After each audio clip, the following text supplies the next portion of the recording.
Crêpe Suzette est de retour. Welcome back to Crêpe Suzette. Today I thought I'd make a little recipe for the holidays, and it is a monster green cake with Singapore flavors. Sir Daki here liked it very much, and off we go looking at the recipe. I hope you enjoy it.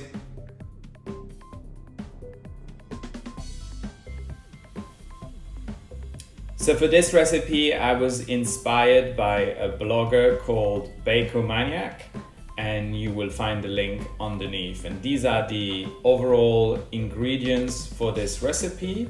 So it's a Tanzhong method or a water roux, and this is the first thing that we're doing here. So I'm basically creating a water, milk, and flour mix that is being heated up and thickened.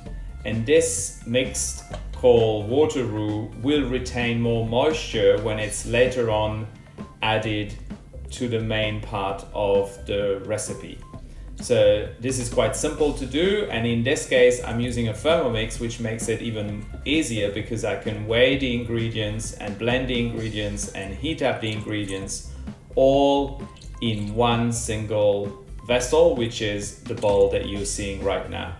So I put it all in, make sure it's measured properly, and then I put the cover back on and basically program the Thermomix for about 3 minutes at 100 degrees. And you can easily do this in a pan on the hob. It's not a problem at all, and it will yield the exact same results. The only thing is, if you do this in a pan, please make sure that you mix it well so that it doesn't attach to the sides. And then when I'm done, this is what it looks like. It has cooked and it's white, so I take it out and I store it, in this case, in the freezer for just 15 to 20 minutes so that it cools down, and you can see it's quite thick. I don't have to clean the bowl in this case because I'm carrying on with the same recipe. And so here I'm starting with the milk, and then I will also add the sugar and then the yeast,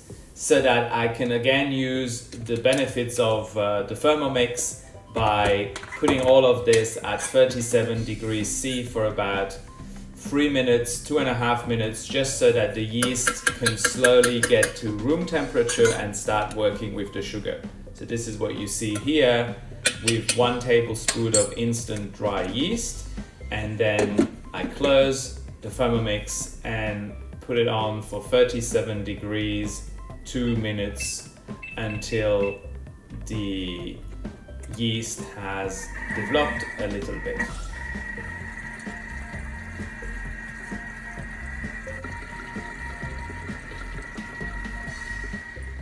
And once it's done, it looks like this, and then I can proceed to add the main ingredients of the recipe, which is bread flour. So this is quite a substantial amount of bread flour.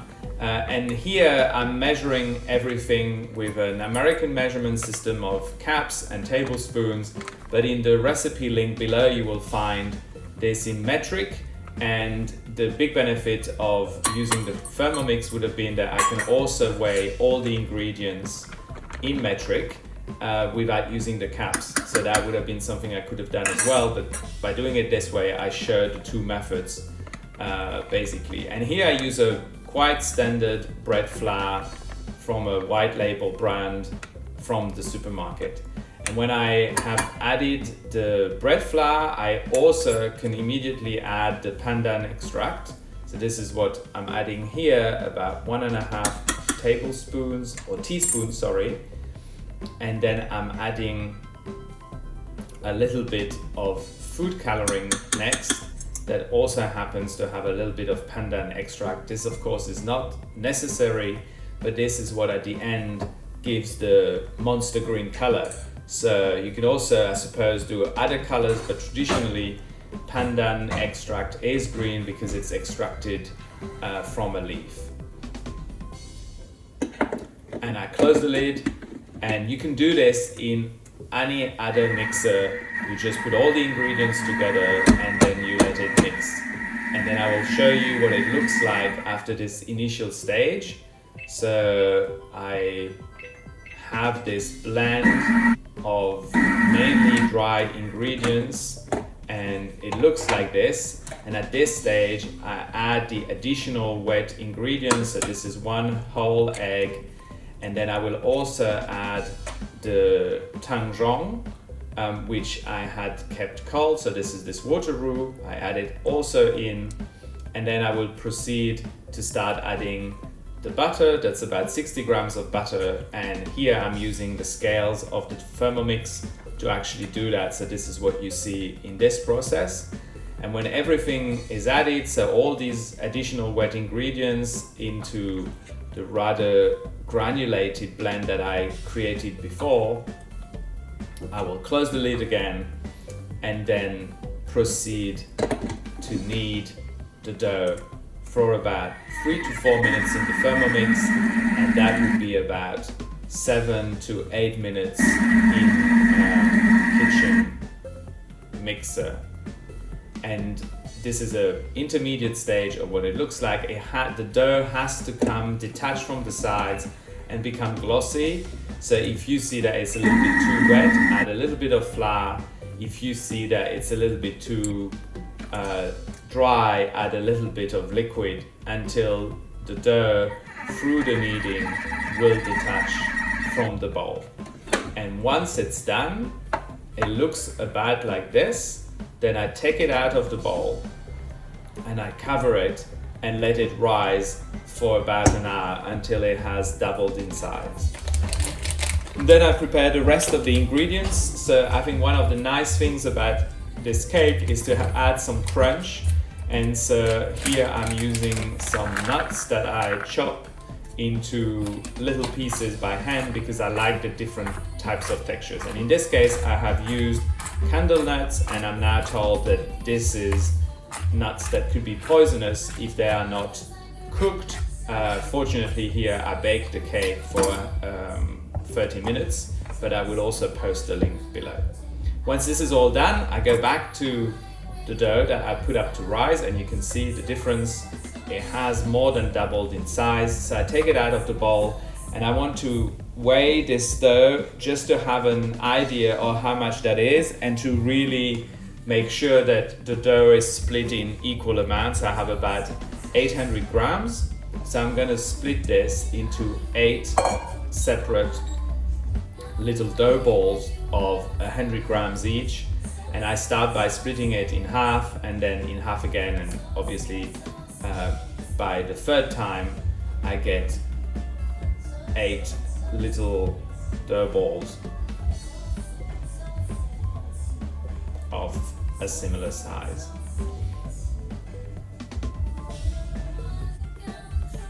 So I have here prepared all my dough balls on the side, and I'm now going to fill them with kaya jam. This is a coconut milk, pandan leaf and sugar jam that's cooked down to look like a sort of dulce de leche. So I put a baking paper at the bottom of my round pan to make sure I can take the cake out at the end. And then for every ball, I open them up by hand like this, and I make sure that they're as flat as possible and nicely open, so that I can put 1 spoonful of jam in the middle of this dough ball. So about 1 teaspoon is what fits in there. Don't put too much and don't go too far to the sides. And then I add about a small handful really of nuts. And then I fold the 2 sides to make kind of a track in the middle, so that when I then roll the dough into a ball from the top to bottom, like you see here, all the nuts and the jam stay nicely inside, and on both sides and at the bottom, nothing can go out and leak. And then I do the same thing 8 times, and I put these 8 dough balls into that shape. So it's a snug fit, but they should all fit in there. And I think you just want to make sure that all the seals are at the bottom of the pan, so that they look nice and round. Then I cover it and I let them rise again for about 45 minutes. In the meantime, I whisk some egg in a little bit of water, or a little bit of water in the eggs, and then we are going to look at how much the shapes have grown. So they have nicely increased in shape and size. Then you can brush them with this egg yolk and water wash. And here I'm adding a little bit of gula melaka, which is a palm sugar. You can use any sugar, granulated sugar, any brown sugar will add a little bit of crunch and of caramel taste. And then I finish this off in the next stage with some black sesame seed because they provide a really nice contrast to the green, the bright green color of this monster cake.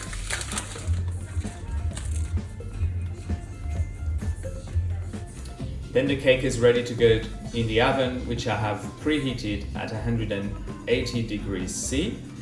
So the cake goes in the middle, and in this case I use the setting of warm air rather than top and bottom so that it's more regular, and the cake goes in for 25 minutes. So I make sure I program this.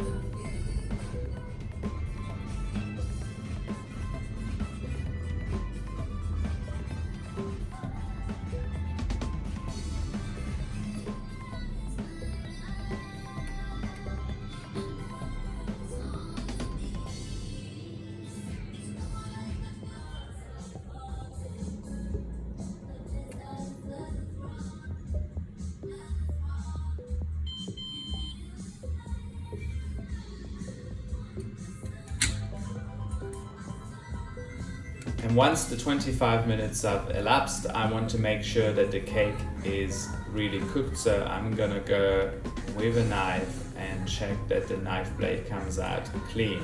And that means that the cake is cooked. So I take it out, let it rest and cool down. Now what I've done is that there's one person who will get all the ingredients to make this cake in this Christmas box that I'm sending out. So I look forward to feedback on whether this recipe is useful for that. And this is what the cake looks like when you tear apart a chunk.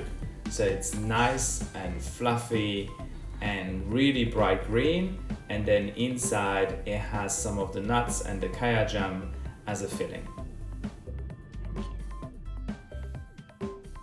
Well, I hope you enjoyed this recipe of pandan and candlenut cake or bread.